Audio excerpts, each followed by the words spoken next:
So basically today I am going to discuss the periaqueductal gray. Dr. E. Mohandas sir already introduced the structure, and it is a midbrain structure that has evolved from being associated with pain and survival behavior that made any species survive in this planet Earth. And now it is known to be the hub of transdisciplinary approach.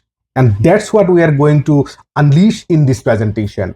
And this PAG integrates now autonomic function, affective function, neuroendocrine function, cardiology, and all these branches are seen to be converging into the same point. So as we delve deeper into PAG, we will find that psychiatry is getting increasingly relevant to systemic and brain health.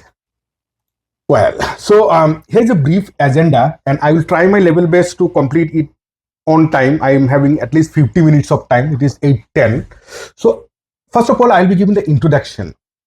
Then I'll put some slides on validating the relevance of this discussion, why this topic needs to be discussed in transdisciplinary platform. Then the foundational concepts, and how we are going to proceed with before going to PAG, what the ideas, what the concepts that we studied in the very basics first MBBS curriculum that I'll be just briefing, I'll be trying to link up. And then the structural overview, then functional integration, clinical, and most importantly, the translational relevance.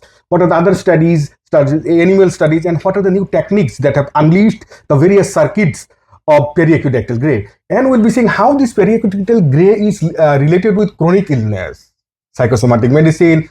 We'll be seeing future direction, and we'll wind up with clinical takeaways and discussion.